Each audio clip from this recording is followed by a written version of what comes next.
Welcome back to Mulberry Branch Farm, y'all, and today we're talking about Rapunzel. Some of you might remember Rapunzel. She was my doe that in March she went to 160 days, was it? Do you remember that? And I ultrasounded her and I couldn't see anything, and I bumped her and I didn't feel anything, and then she pushed out a singular buck kid that I am pretty sure was dead on arrival. So she's always been a big, healthy girl. She's always loved the treats.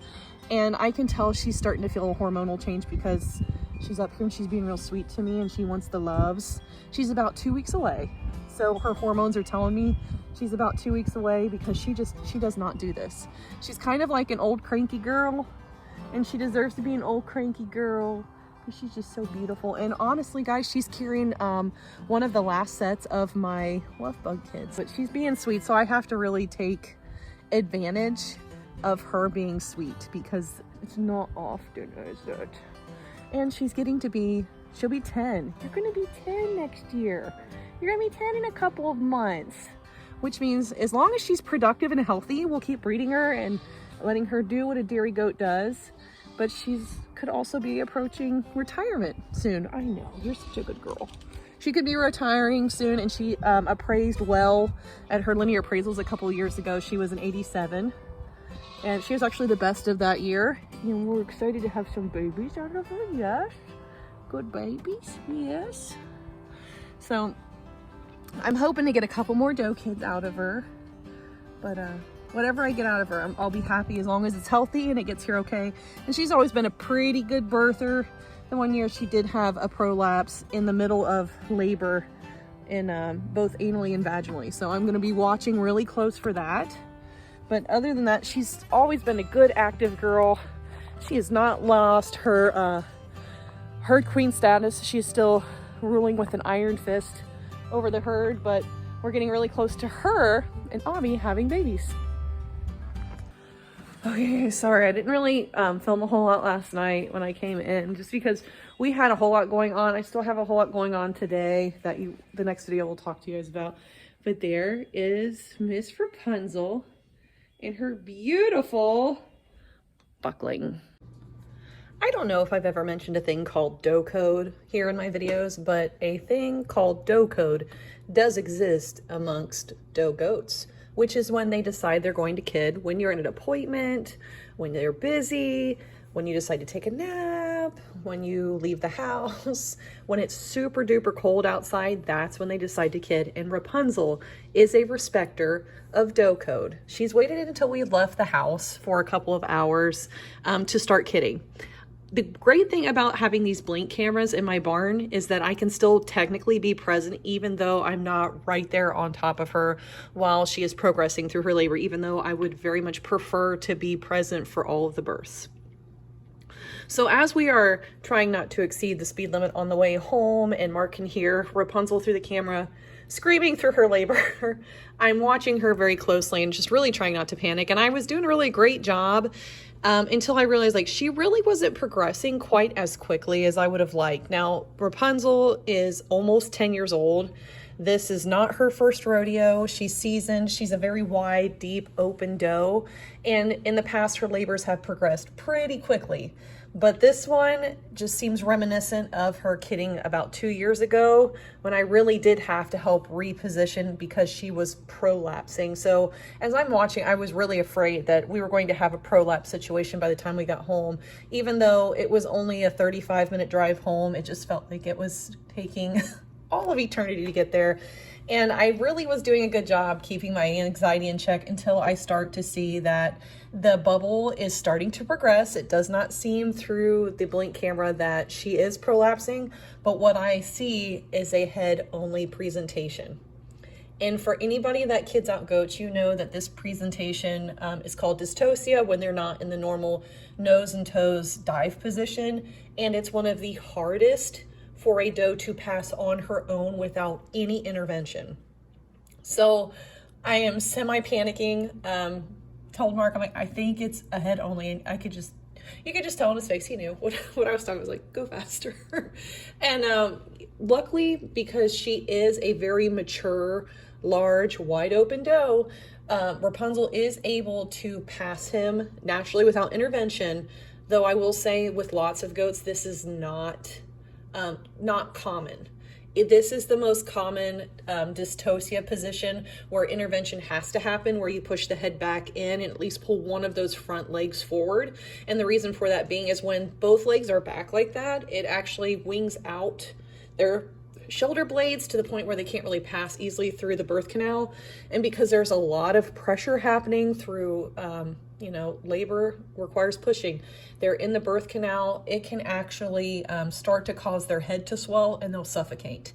So I was relieved when she could pass this on her own. And honestly, this is why I really like to be at each one of these births, and I do like to intervene when I feel like it would be helpful for our does. This doe, it would have been very helpful. Now, she is such a good mom. She loves her babies. She gets to cleaning this kid right away, but it is cold. So when it comes to doe code, she respected two things. She respected that I was going to be away on an appointment, and that temperatures were going to be ridiculous for her to kitten. Now, we do have the heat lamps, and she's a really seasoned mother, and she's cleaning and cleaning and cleaning and cleaning. But I will say, in temperatures like this, even though you might have a really on top of it mom that cleans, if she would have had another, she probably wouldn't have been able to give all of her attention to each one. This is when we really like to help clean and to wipe down these babies, because this buckling is going to get chilled. He is going to get cold, and he's moved himself over here underneath of this bucket with her cleaning, and he's kind of just chilling out there. Literally, his body temperature is dropping. And it's about here in the video that we pull up in the driveway and I make a sprawling jump from a moving car to get into the barn and grab all of the supplies that I need in this situation, which is going to be towels, lots of towels, and a blow dryer to make sure that we get him dried off as quickly as possible so that his temperature stays high enough. Normal temperature in a baby goat should be 101 to 103 degrees in order for them to have a good suckle reflex and to actually be able to nurse from their dam and get that all-important colostrum. But I have a feeling that that's going to be a struggle here. So if you see me wiping off the baby or using a blow dryer, there's purpose here. We're trying to make sure that both the dam and her kid at this point are happy and healthy. And of course, the dam will be given warm molasses water once this is all said and done and all the cameras have cut. Oh, we're home. And he's all dried off thanks to the faithful blow dryer over there. And yes, I said he, and I do think he is a singleton. And she still is huge. He's doing real good. She's a good mom. She always has been a good mom, but you can just tell he's a big feller. Yes, Rapunzel, we see you.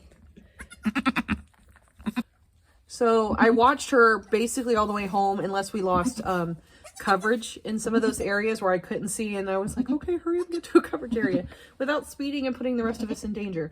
But got home, he's here. Hi, honey, I know. Hi, baby, it's okay. Hi, mama.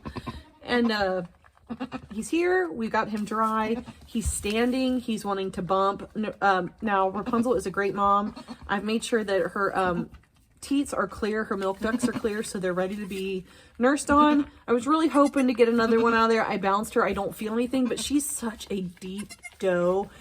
There is a chance that there might be another one in there, so I'm going to just kind of hang out and around for a little bit. But this means I get to sleep through the night, so... But it is a cold night, so we're very focused on making sure that he gets warm, stays warm, eats, and then is just a happy little goat. Probably won't stay on the farm because he's a buck, and bucks can't stay, so most bucks can't stay, and he's not one that I think I want to keep for breeding. What, honey? Oh, buddy. Oh, your mom is a good baby. Don't lick my shoes. You don't need to lick my shoes. Ooh, shake it off, Mama. Shake it off. He's getting a little bit cold. This is when I don't like that she's licking and licking and licking, but I had him dry and she's actually like re-wetting him, so.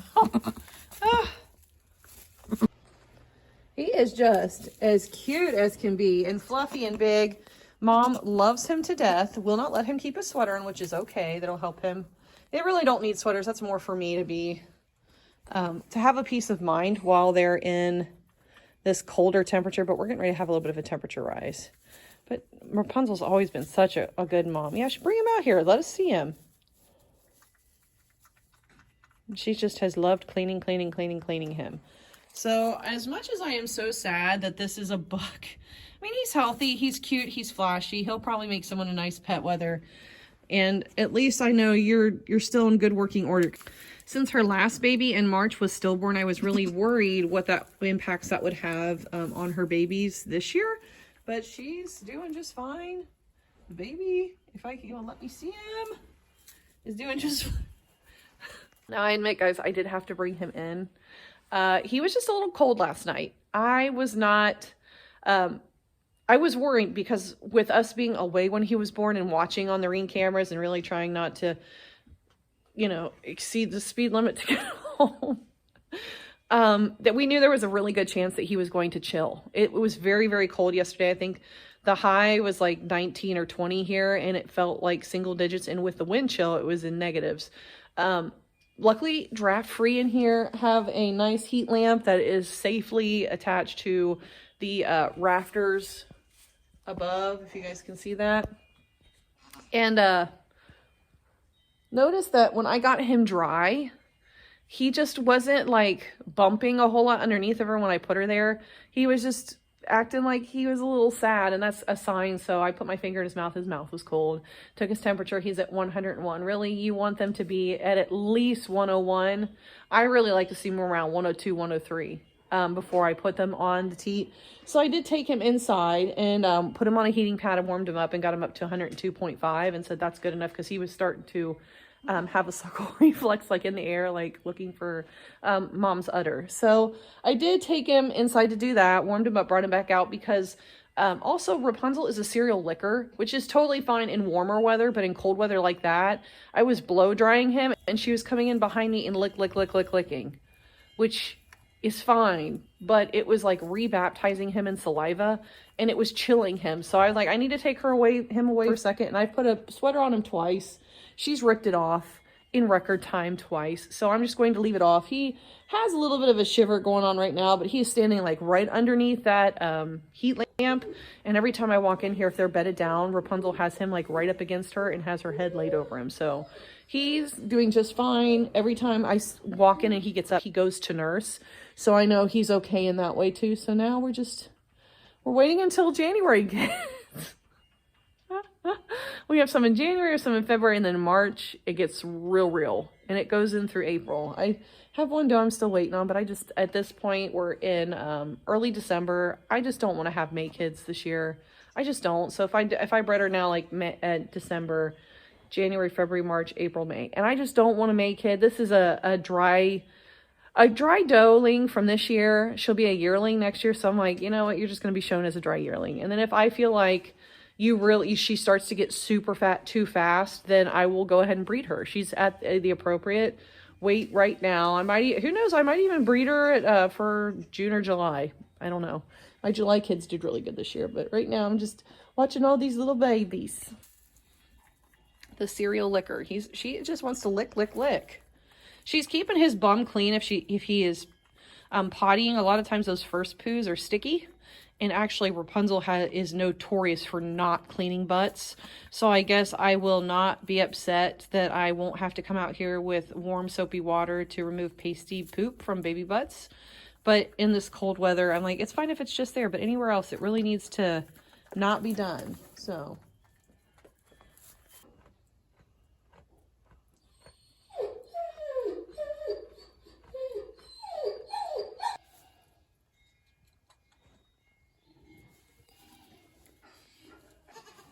ever since she was little, she has done this. That is a feed pan that is way too small for her. She's definitely pregnant, and this is her comfort spot, I guess.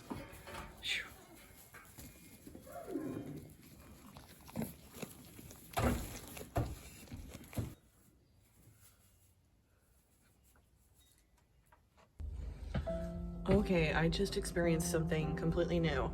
I noticed that Rapunzel was pushing today, when I put her back in, and then she had like a little bit of like mucousy discharge, which is not uncommon, guys.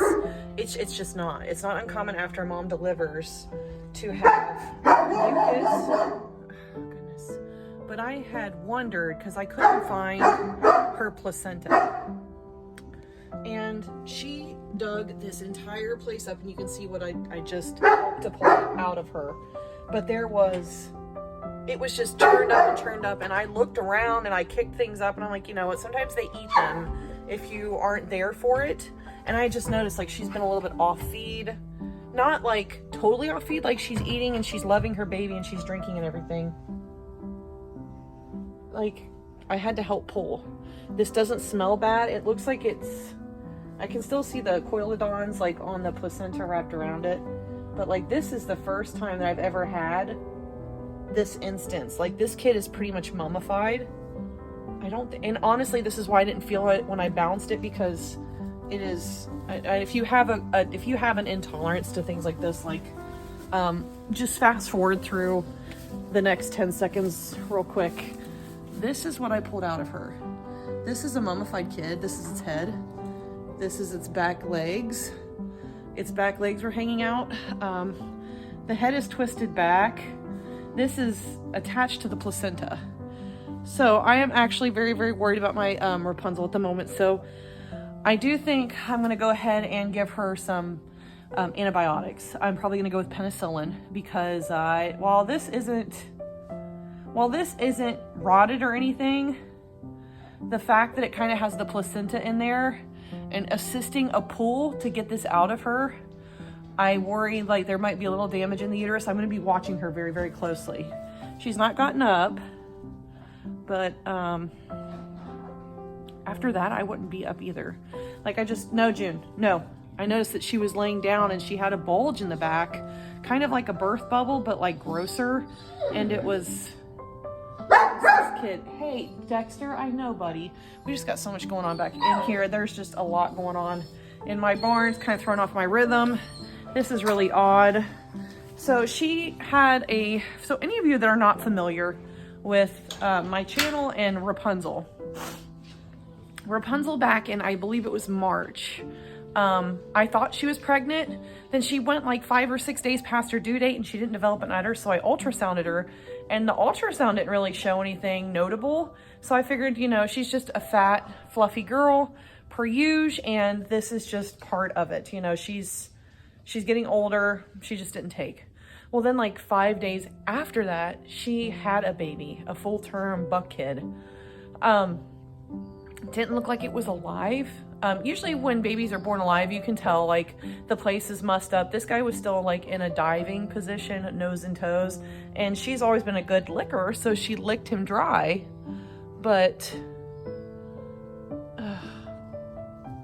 I just have to I have to write this down in her log, because like I really want another doe kid out of her, because she's a really, really good mom. Like a really good mom. She's a really nice goat. She's done all the things that I need a goat to do. But I guess milk testing is out for her, because at this point, I'm like, I want her to get healthy, and I want her to raise her baby. I'll still milk her probably once a day just to make sure that she stays even, so it doesn't damage her udder in case she does in the future. But I'm so sorry, Mom. Oh, I'm so sorry. You got your baby, you love on him, okay? Yeah. I'm going to show it again just for scientific purposes, so if you don't like this stuff, look away. So you guys can tell, like, this is its head.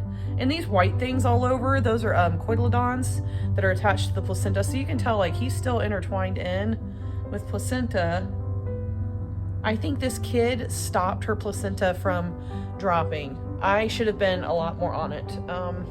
Learning all the time. You have to admit when you have learning opportunities, that's a learning opportunity. I really should have checked for placenta, but sometimes they eat it. And the way she was pawing up her bedding still like the day after, it should have been assigned to me really when I think about it. Like, but she's always been a pawer. Now, like when I think back on like her prior kidding, she's always pawed up. She's always tried to dig beds for her and her babies. I just figured maybe like all of the debris had kind of covered up the placenta, and that I would find it when I was going to clean out her bedding like this weekend. But instead she's done this. So those are Those are cotyledons. This is its head in here. I know guys, like it's gross, but so this is its head, like right here. This is like the cap of its head. Its front legs are kind of in this goop, and then you can see like there's the butt and the legs. I'm curious as to like what sex, if I can even tell what it was. Okay, now there's a stench. I pulled it out. No, cat. This is my doe kid that I was hoping for. So this is kind of like one of those like, why did you look, Ashley? And she would have been actually a really pretty little girl. I'm going to show you guys right now while I go over what I'm looking at. Okay. So this is the doe kid. You can tell there are no testes under here. If I look really, really close back here, I can see the vulva. So this is a little girl. You can tell like the hair is just barely starting to come in. Hey honey, can you get cat? So when you look at the face, like the eyes, I mean, this little girl is a little bit mummified, so she's not that old, but like the eyes are super sunken in. This skull is crushed. Actually, that's probably I'm sorry guys. The skull, when I touch it right here, it pushes in, so the skull was never 100%. Honestly, that might have been what killed her. Rapunzel is known for being a bully, but sometimes when bullies start to slow down with pregnancy, the younger goats take advantage of that and put in their cheap shots. So it does look like her little head right here, like it's just real. Their heads are not like human heads. They don't come like with the discs up in the brain, like soft like we do. Theirs is more put together. So I'm guessing that is what's happened, is that there was a blow or something happened in utero, or she's deformed. That could be part of it too. Teeth. Obviously no teeth have erupted or anything like that. So we know she was not full term when she died in utero, but there is a bit of a stench. I'm touching with my hand that is gloved, because sometimes things that cause goats to abort can be zoonotic. For those of you that don't know, zoonotic means that it can be transferred to humans. I am not 100% brushed up on every single thing in the goat dictionary that can be considered a zoonotic type deal that can go to humans, but I know sometimes like sexually transmitted diseases that can be carried within your buck, which I don't think that's what this is. I really think we've already figured out the cause. That head is collapsed in on the one side, so I really do think she somehow sustained an injury in utero, and this is why when I bumped her the other night, I mean, and I was out of frustration. I was like, what is going on? Like, she should have more. Bumped her, and I was like, I can't feel anything, but when they're this small, like this one, she probably had another week or two to go, honestly, looking at her. Because they grow so incredibly fast. Those the last month of gestation, they grow incredibly fast. So it looks like all the nutrients switched over to her buck kid. I hope that she is done. I'm going to be really monitoring her. I'm going to be giving her a broad spectrum antibiotic to kind of help her with this, because I just could tell today like she didn't feel good. And when I put her back in, you can tell her just peeking there a little bit behind me, that she was actually kind of pushing. And this clip that I'm showing you, I thought I would catch her pushing again, because even earlier today, before I took her out, she kickstanded a little bit, but I'm like, man, it's just because she's fat, you know, like she kickstand like she was in labor, but this is why. So we are 4 days after her little man was born, so I don't know if she's got another small one. I reached in, I can't feel anything. That doesn't mean that there's not something in there hiding, but I couldn't feel anything. This girl, I pulled breech, so she was coming out back feet first. For those of you that don't know what breech is, when it comes to birth presentations, even though this wasn't a birth, this was just like her expelling a dead kid. Oh, God, this was the doe kid I wanted from her. And she was really beautiful from the looks of what I can see, like just pattern wise, guys. I mean, you can kind of see like what color she would have been. She'd have been really pretty, but you can't change fate. Fate is what it is. There might have been even other things wrong with this kid, so we're not going to dwell on it too much. I found that a lot of times when I intercede, or Mother Nature is trying to take a young kid from me, I end up losing them later on anyways, because they're just not strong kids. So this might be one of those instances, and I'm going to write it off that Mother Nature knew better than I did, even though I'm a little salty over this one. So I'm going to go ahead and clean up this mess and monitor her. Ugh, sorry to bring this one to you guys.